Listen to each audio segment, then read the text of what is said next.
guys, welcome back to my YouTube channel, All Things Amy. If it is your first time here, welcome. And if it's not, welcome back. Let's get this show on the road. Click the link below to get to know me. I have my lovely sister, Marian. Down below will be her Instagram. So today we will be talking about... That was funny. I know. All right, so today the tea is piping, y'all. So today we will be talking about red flags in relationships. First tip. Don't accept treatment that you do not deserve. And if you do, 3 years in, you'll be questioning why it keeps happening. People will do as much as you allow them to. That's those boundaries once you're in a relationship. So second red flag is if they don't let you hang out with friends. That's just a controlling factor and it's not good at all. Like if they don't let you go out or hang out with certain friends or have guy or girlfriends, or they just want to chill with you, only you, nobody else. That's beyond controlling. At that point, they're like your parent. Your parent. No, you didn't. No, you did. That's not acceptable. Dress a certain way as well, like, that's not good. Definitely. If your partner feels like they have to control every aspect of the relationship, it's a red flag. Definitely. The third red flag. If your friends have evidence of infidelity, believe them. You might be blind towards what's in front of you. People that are in relationships, they lose their friends because their boyfriends don't want them hanging out with them. And I feel like that's very messed up. Yeah, your friends could be single, but it's up to you whether you want to be faithful or stick to hoe actions, like they say. Yeah, and then also if your friends are bringing infidelity, like proof of infidelity to your face, like you should take it.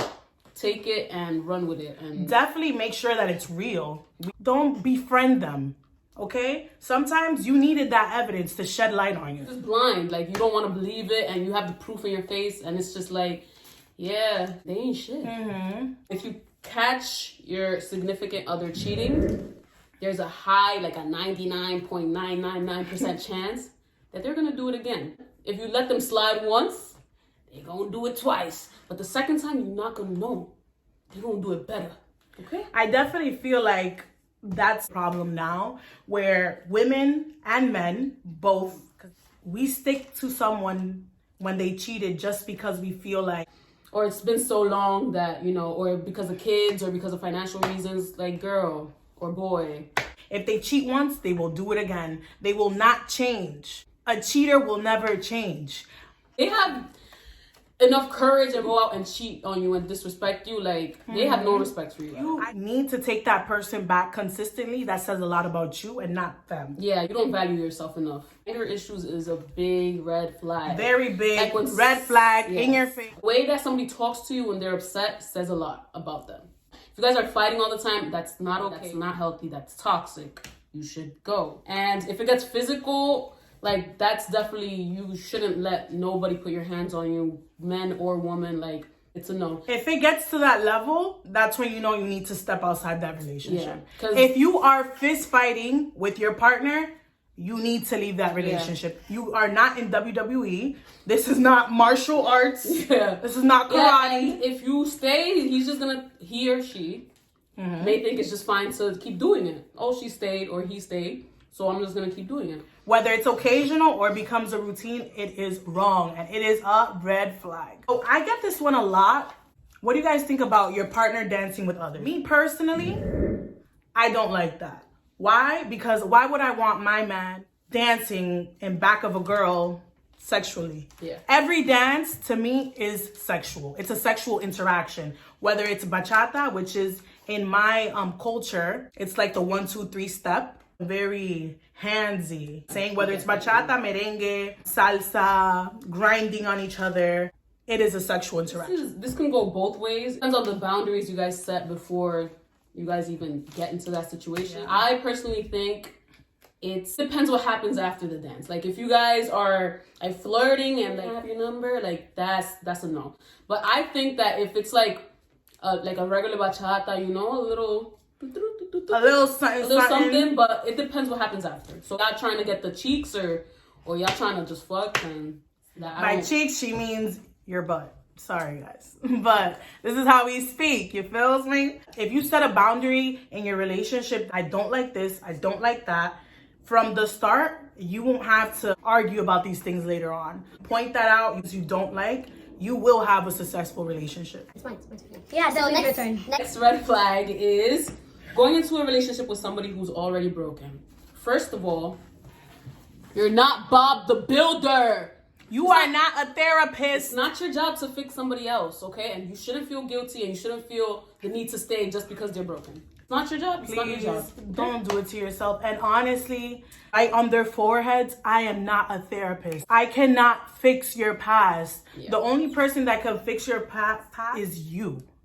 That's it. And make him or her a different way, it will not work. First, when you go into a relationship, you go in loving the person before you go into the relationship. You love that person during the talking stage. So you're going to love that person during the relationship stage. Where are we, on the 7th flag? I think so. 8? Doesn't matter. All right. We lost count of what red flags we're in. Let's get on to trust issues. Vice versa.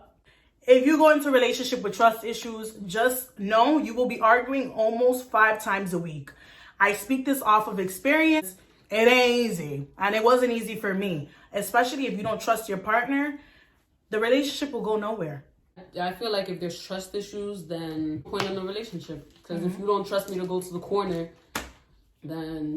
If you can't trust me to go outside with my homegirls, text me a billion times like, hey, where are you? Where you at? What are you doing? Yeah. That's a problem. And I'm pretty sure you don't want to go out with your friends and your man's here texting you 30 times.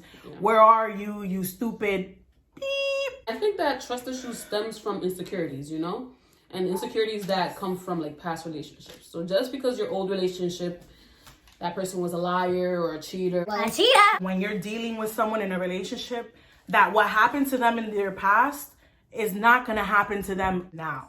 Make sure you clarify that, because some people are stuck on their trauma, automatically think you're going to break their heart. A lot of people block their blessings being in a relationship with other people. They have this mentality that, oh, she's going to cheat on me too. Might as well not even put in any effort. You don't know what you're missing out on.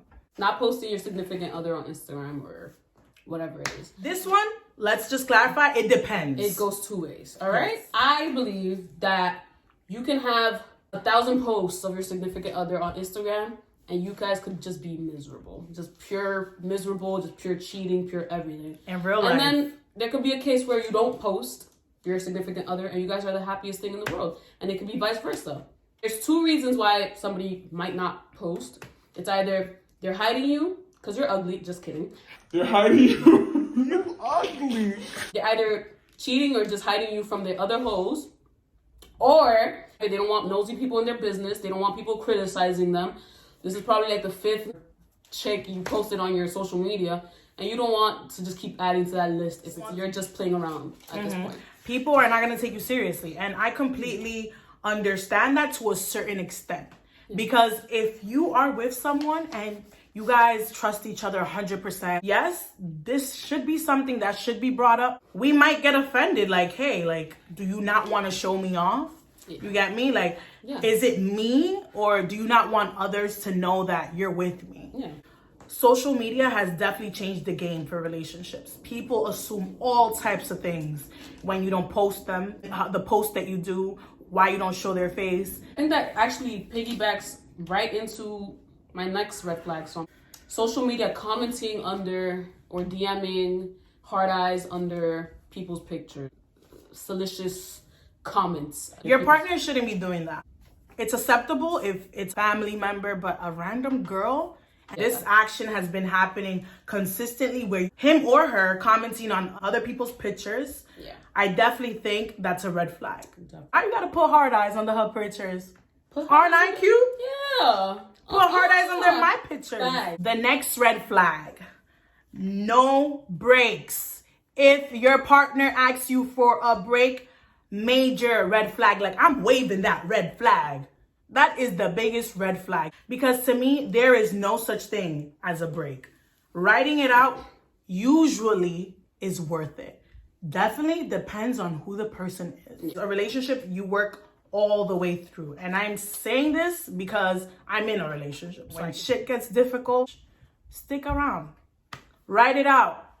We're all talking from our personal point of views, opinions. So I feel like sometimes a break is necessary, maybe it's not the same thing for you, but you guys are just each separately going through something, you know, and sometimes you just do need a break. My thing is, a break turns into a breakup. Yeah, so that's a risk of taking a break. What is allowed during these breaks? I think those boundaries have to be set before it's taken, because you can't take a break and start effing Screwing everyone else. Your partner consistently bringing up their ex in every conversation. Why do people do this? Especially if you compare your current partner to your ex in any way, shape, or form. Yeah. Throw them out. Red flag. Definitely. They're either still caught up with their ex, they miss a certain detail about their ex that they wish you had, or they're just not that into you. So go back to your ex. Yeah. I think that you should be bringing up your exes, comparing, because then it's just like, well, damn, if you're still talking about that person, go back. Go back. I'm up to like refer, you know, for reference, like, oh yeah, I remember that. Actually, Next red flag. it's sexual. We're gonna get a little Sexual. in the beginning of a relationship. You guys were screwing like 10 times a day to nearly one time or nothing. You definitely need to speak with your partner, because That's a red flag. If they're not showing you the same affection they showed you in the beginning, not being as excited as they were when they first started talking to you, that first feeling. you guys are not having sexual intercourse frequently like you guys used to, or it's stopping and it's different. We understand if you gotta work and you barely see each other. There is a difference between you being busy and not being able to have sexual intercourses and you being available and still not having sexual intercourse. Yeah, especially in relationships. They like to point out how busy they are. You're in a relationship, that's a partnership. That means, hey, when you're down, I'm putting you up. Yeah. And vice versa. If you don't want to please your partner, what's the point of being in a relationship? Yeah, that's true. Relationship. Like, oh, why do you keep doing this to me? Why do you keep hurting me? You have to keep asking your partner, why do you keep cheating on me? Why do you treat me this way? It's because, I'm sorry to say that, you allowed him to. Or men. Applies to both sides. They should see your worth. I'll change that person's mind. I'll be the one. No. You ain't Mother Teresa. You ain't changing nobody. I feel like people expect others to change. They're gonna have you waiting. It shows you their true colors from the beginning. Like, this is what they want. You're not gonna change nothing, okay? You're gonna waste your time and you're gonna end up hurt. So if you expected change, you are hurting yourself. It's mature to lay it all out in the table from the beginning, especially when you're dealing with someone. Yeah. Don't think that it's gonna be everything's perfect and everything's fine. Everyone has skeletons in their closet. That's just how it is. Next tip would definitely be inconsistency. This one should be written everywhere. If you are not consistent with your partner, it's not gonna work out.